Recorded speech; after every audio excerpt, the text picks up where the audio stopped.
സുഹൃത്തുക്കൾ, അപ്പോൾ ഇന്നത്തെ നമ്മളെ പരിപാടി ഇതേ 4 വലിയ കുളങ്ങൾ വറ്റിച്ച് മീൻപിടുത്താണ് കേട്ടോ. അപ്പോൾ നമ്മളെ ബാക്കിൽ ഇതേ ഒരു കുളം, ഇതേ തൊട്ടിപ്പുറത്തത് ഒരു കുളം, അതുകൂടാതെ അതെ കുളമാണ് ഇത്. അതിന് തൊട്ടിപ്പുറത്തതേ മറ്റൊരു കുളം കൂടി ഉണ്ട്. അപ്പോൾ ഇങ്ങനെ 4 കുളങ്ങളാണ് വരുന്നത്. അപ്പോൾ നമ്മളിപ്പോൾ ഉള്ളത് നമ്മളെ വൈരങ്കോട് അംസാക്കാൻ്റെ ചെമ്മീൻ കെട്ടിനുള്ളിലാണ് കേട്ടോ. അതായത് പണ്ട് കാലത്ത് അംസാക്ക ചെമ്മീൻ കൃഷിയൊക്കെ നടത്തിയിരുന്ന 4 കുളങ്ങളാണ് ഇപ്പോൾ കണ്ടത്. ഇപ്പോൾ ഒരുപാട് കാലമായിട്ട് അംസാക്ക ചെമ്മീൻ കൃഷി, മീൻ വളർത്തൽ കാര്യങ്ങളൊന്നും ഇല്ല കേട്ടോ. അങ്ങനെ വെറുതെ കിടക്കുകയാണ് കുളങ്ങൾ. അപ്പോൾ ഇപ്രാവശ്യം നമ്മളെ യഹിയ ഫാമിൻ്റെ ഉടമ യഹിയാക്കിൻ ടീമോ ഈ ഒരു കുളം എടുത്തിട്ടുണ്ട് ഇതിൽ മീൻ വളർത്താനായിട്ട് നമ്മൾ അംസാക്കാൻ്റെ കയ്യിൽ നിന്നിട്ടാ. അപ്പോൾ അതിൻ്റെ ഭാഗമായിട്ട് ഈ ഒരു കുളത്തിൽ കംപ്ലീറ്റ് പുല്ലും ചെണ്ടിയൊക്കെ ആയിട്ട് അടഞ്ഞു കിടക്കുകയായിരുന്നു. അപ്പോൾ ഒരു 5-6 ദിവസം വെച്ച് ഇറ്റാച്ചി വെച്ച് ഇതിലുള്ള പുല്ലും ചണ്ടിയൊക്കെ അടഞ്ഞു കിടന്നിരുന്നതൊക്കെ വൃത്തിയാക്കിയിട്ടുള്ള ഒരു രൂപമാണ് ഇപ്പോൾ നിങ്ങൾ കാണുന്നത്. അപ്പോൾ ഇതിലുള്ള പുല്ലും കാര്യങ്ങളൊക്കെ വലിച്ച് കയറ്റിട്ടുള്ളതൊക്കെ കാണാം ഇതിൻ്റെ ചുറ്റുഭാഗമൊക്കെ ആയിട്ടിട്ടാണ്. അപ്പോൾ ഇതൊന്നല്ല നമ്മളെ വിഷയം എന്താണെന്ന് വെച്ച് കഴിഞ്ഞാൽ ഈ ഒരു കുളത്തിൻ്റെ അപ്പുറത്തെ സൈഡ് കായലാണ്, ചെറിയൊരു താമരക്കായലാണ് കേട്ടോ. അപ്പോൾ ആ ഒരു കായലിൽ നിന്ന് ഈ ഒരു കുളത്തിലോട്ട് കണക്ഷൻ ഉണ്ട്. ഇവിടെ നിങ്ങൾക്ക് കാണാൻ ഒരു ഓവ് കാണാം. അത്തരത്തിലുള്ള ഓവുകൾ ഈ ഒരു 4 കുളത്തിലോട്ടുണ്ട്. അപ്പോൾ അതുവഴി അത്യാവശ്യം നല്ല രീതിയിൽ എല്ലാ വർഷവും നല്ല രീതിയിൽ മീനുകൾ വന്നു കൂടുന്ന കുളമാണ് കേട്ടോ ഈ ഒരു 4 കുളത്തിലുമായിട്ട്. അത്തരത്തിൽ വന്നിട്ടുള്ള നാടൻ മീനുകളൊക്കെ നമ്മൾ അംസാക്ക ഓരോ ടീമിന് കൊടുക്കാറാണ്. ഇപ്പോൾ 2 വർഷമായിട്ട് ഇതിൽ പുല്ലും ചണ്ടിയൊക്കെ അടഞ്ഞു കിടക്കായതുകൊണ്ട് മീൻപിടുത്തം കാര്യങ്ങളൊന്നും നടക്കാറില്ല. അപ്പോൾ ഇതിൽ എത്രത്തോളം മീൻ ഉണ്ട് കാര്യങ്ങളൊന്നും അറിയില്ല. അപ്പോൾ എന്തായാലും ഈ ഒരു കുളം മീൻ വളർത്താനായിട്ട് കുളം ഒരുക്കുന്നതിൻ്റെ ഭാഗമായിട്ട് തന്നെ ഇതിലുള്ള വെള്ള കാര്യങ്ങളൊക്കെ വറ്റിച്ചിട്ടുണ്ട്. അപ്പോൾ എന്തായാലും പുതിയ മീനുകളാക്കുമ്പോൾ മറ്റ് മീനുകൾ ഇല്ല എന്ന് ഉറപ്പ് വരുത്തണം. അപ്പോൾ അതിൻ്റെ ഭാഗം കൂടിയായിട്ട് ഉള്ള മീനുകൾ പിടുത്താണ്, അതായത് നാടൻ മീനുകളെ പിടിക്കാറുണ്ട്. നമ്മളെ ഇത് എടുത്ത എയ്യാക്കിയും ടീം തന്നെയാണ് പിടിക്കുന്നത്. അപ്പോൾ നോക്കാം നമുക്ക് എത്രത്തോളം മീനും കാര്യങ്ങളൊക്കെ കിട്ടും, എങ്ങനെയായിരിക്കും ഇതിലുള്ള മീൻപിടുത്തം കാര്യങ്ങളൊക്കെ നോക്കട്ടെ. അപ്പോൾ അതിൻ്റെ കാഴ്ചകളും വിശേഷങ്ങളൊക്കെ ആയിരിക്കും. അപ്പോൾ ആദ്യത്തെ കുളം ഇതാണ്. ഇത് കഴിഞ്ഞ് മറ്റ് കുളങ്ങളിൽ നിന്ന് മീൻ പിടിക്കുന്നതൊക്കെ നമ്മൾ വരും വീഡിയോയിൽ നമ്മൾ കാണിക്കൂട്ടോ. അപ്പോൾ എത്രത്തോളം മീനുണ്ട് എന്ന് പറയാൻ കഴിയില്ല. ഇപ്പോൾ 2 വർഷമായിട്ട് പുല്ലും ചെണ്ടിയൊക്കെ അടഞ്ഞ് കിടക്കണോണ്ട്. അപ്പോൾ നമ്മളെ സുഹൃത്തുക്കൾ ഓരോരുത്തരായിട്ട് ഇറങ്ങിയിട്ടുണ്ട് കേട്ടോ മീൻ പിടിക്കാനൊക്കെ ആയിട്ട്. അപ്പോൾ നമുക്ക് നോക്കാം എത്രത്തോളം കിട്ടും എന്നൊക്കെ. സൈസ് സാധനം ഒന്ന് കയറിയിട്ടുണ്ട് കേട്ടോ.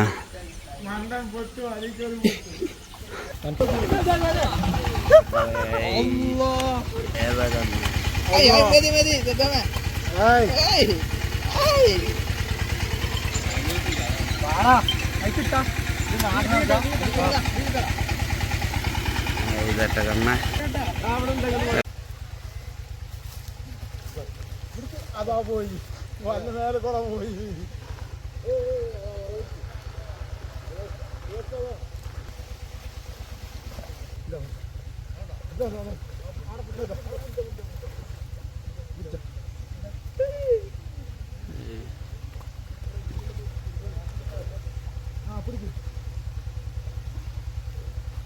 അങ്ങോട്ട്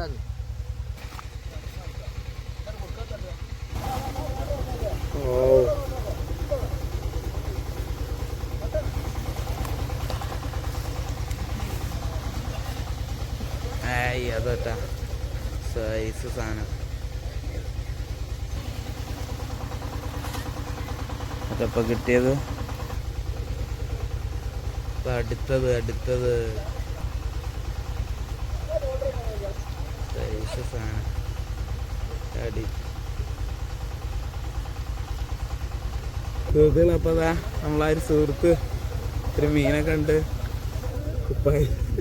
കുപ്പായം കൊണ്ട് കോരിയതാ.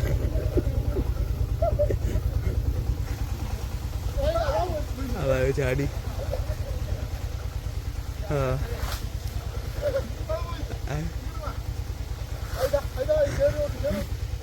എന്നിട്ട് അടുത്ത്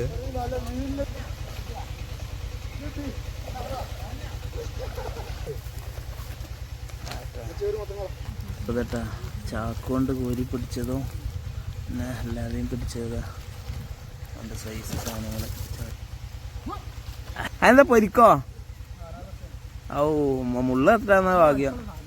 ഇതട്ടാ നമ്മളെ എയ്യാക്ക് ഇറങ്ങിയിട്ടുണ്ട്, ആശാന് ബോസ് ഇതാ. അപ്പോൾ ഇതട്ടാ എല്ലാവരും തപ്പാണ്. അപ്പോൾ ഇവർ സാധാരണ നമ്മൾ ഇവർ കുളമൊക്കെ വറ്റിച്ച് മീൻ വളർത്തി കഴിഞ്ഞാൽ അങ്ങനെ മീൻ പിടിക്കാറാണ്, വല കൊണ്ട് കോരിയിട്ടും വറ്റിച്ചിട്ടൊക്കെ. കൂടുതലും വല കൊണ്ടാവും ഉപയോഗിക്കുക, കാരണം മീന് കേടുപാടൊന്നും ഇല്ലാതെ കിട്ടാനായിട്ടിട്ട്. അപ്പോൾ കൈ കൊണ്ട് അങ്ങനെ പിടിക്കൽ വളരെ അപൂർവമാവും. അപ്പോൾ ഇതിൻ്റെ രസം വേറെ തന്നെ കേട്ടോ. മീൻ പിടിക്കാൻ അറിയാത്തവരായാലും ശരി, ഇനി എത്ര അറിയുന്നവരായാലും ശരി, ഒരുപോലെ ഉണ്ടാ. അതവിടെ കയറി ബസോ മീൻപിടുത്തത്തിൻ്റെ ഐസ് ചളിയിൽ ഇറങ്ങിയിട്ടുള്ള മീൻപിടുത്തം ഭയങ്കര രസകരമാവും. അപ്പോൾ അത് നമ്മളാ പിള്ളേർ ഇതാ ഇറങ്ങിയിട്ടുണ്ട്. ഒരു കണ്ടിക്കുന്നു ഇവനൊക്കെ നിങ്ങൾ അറിയിക്കാരം അപ്പോൾ അവനൊക്കെ ഇറങ്ങിയിട്ടുണ്ട് ഇത് കണ്ടിട്ട്. അപ്പോൾ സാധാരണ നമ്മൾ ഇങ്ങനത്തെ വീഡിയോ ഇടുന്ന സമയത്ത് ഒരുപാട് പേര് കമൻറ്റ് ഇടാറുണ്ട് മീൻ പിടിക്കാൻ അറിയില്ല അത് അങ്ങനെയാണ് ഇങ്ങനെയാണെന്നൊക്കെ. അപ്പോൾ ഇതിന് പ്രത്യേകിച്ച് അങ്ങനെ ഒരു അറിവിൻ്റെ ആവശ്യമുണ്ട് എന്നൊക്കെ തോന്നിയിട്ടില്ല കേട്ടോ. കാരണം ഇതൊരു രസമാണ്. അത് ചിലവർ ഒരു നാക്കിൽ പിടിക്കും, മറ്റുള്ളവർ ഓരോരുത്തർക്ക് എങ്ങനെയാണോ കംഫർട്ട് അതുപോലെ പിടിക്കൂട്ടെ. എല്ലാവർക്കും ഞാൻ അറിയുന്നവരായാലും അറിയാത്തവർക്കായാലും ഒരുപോലെ എൻജോയ് ചെയ്യാൻ പറ്റിയൊരു മീൻപിടുത്തം വേറെ ഇല്ല കേട്ടോ.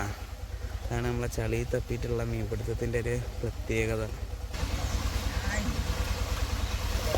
കേട്ടോ. നമ്മളെ ചെക്കൻ പിടിച്ച് കണ്ടൊക്കെയായിരുന്നു. അപ്പോൾ ഒന്ന് അവനിങ്ങനെ കൈ തരിച്ച് ഇറങ്ങിയതാട്ടാ.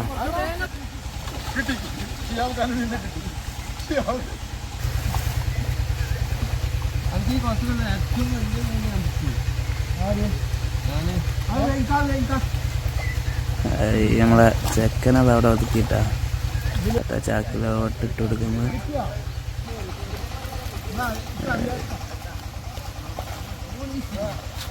ചെറുക്കത് തട്ടി കയറ്റിക്കുന്നു.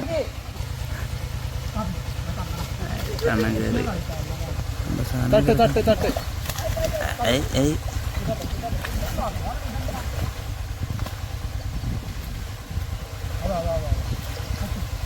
ചെക്കൻ തട്ടി. പിന്നെ കടുവോ കുത്തിട്ടിയാ നമ്മളാര് സുഹൃത്തിനെ കുത്തി കടുവിന്റെ നല്ല എന്താ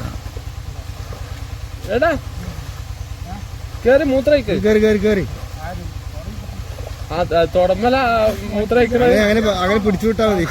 കൗന്നാട്ട് കിടന്നോട്ടാണ് കേറി കടിച്ച്.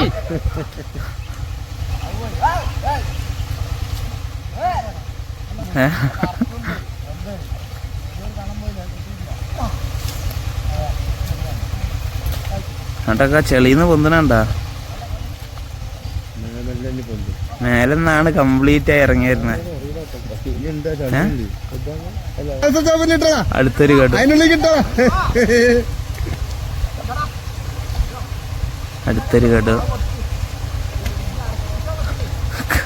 കടുവിനെ പിടിച്ച് വെക്കാണ്. അടുത്തൊരു കടു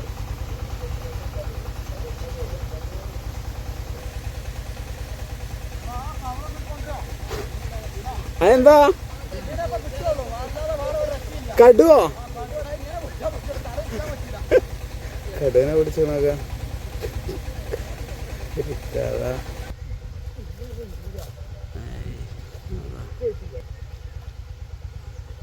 നമ്മൾ ആദ്യത്തെ കുളത്തിലുള്ള മീൻപിടുത്തം കഴിഞ്ഞിട്ടുണ്ട് കേട്ടോ. അപ്പോൾ നമുക്കിനി കിട്ടിയ മീനുകളൊക്കെ കാണാം. അപ്പം മീനുകൾ നോക്കുകയാണെന്നുണ്ടെങ്കിൽ അത് ഇവിടെ ഒരു കവറിലൊക്കെ കൊണ്ടുപോകാനായിട്ട് കുറച്ച് എടുത്ത് മാറ്റി വെച്ചിട്ടുണ്ട്. അത് കൂടാതെ വലിയ വരാലുകളൊക്കെ അത് ഇവിടെ കാണാം. ഈ ഒരു വെള്ള പാത്രത്തിലായിട്ട് വലിയ വരാലുകൾ മാത്രം വെച്ചിട്ടുണ്ട് കേട്ടോ. അപ്പോൾ അത്രയും വലിയ വരാലുകളാണ് കിട്ടിയിട്ടുള്ളത്.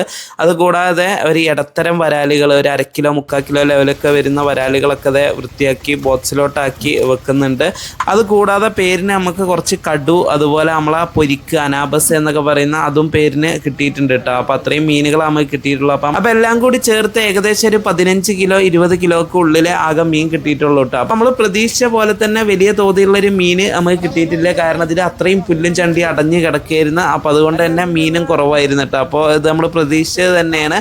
അപ്പോൾ കിട്ടിയത് നമുക്ക് ബോണസ് അത്രയേ ഉള്ളൂ കേട്ടോ. പക്ഷേ നമ്മൾ അടുത്ത രണ്ടാമത്തെ കുളം ഇങ്ങനെയല്ല കേട്ടോ. രണ്ടാമത്തെ കുളത്തിൽ നമുക്കൊരു പ്രതീക്ഷ ഉണ്ട്. അതെന്താ കാര്യങ്ങളൊക്കെ നമ്മൾ അടുത്ത വീഡിയോയിൽ പറയട്ടെ. അപ്പോൾ ഈ ഒരു വീഡിയോ എത്ര ഉള്ളൂ. വീഡിയോ ഇഷ്ടമായാലും ലൈക്ക് ചെയ്യാനും ഷെയർ ചെയ്യാനും നിങ്ങളുടെ അഭിപ്രായം കമൻറ്റ് ചെയ്യാനും മറക്കണ്ട. അടുത്ത വീഡിയോ കാണാം. ബൈ.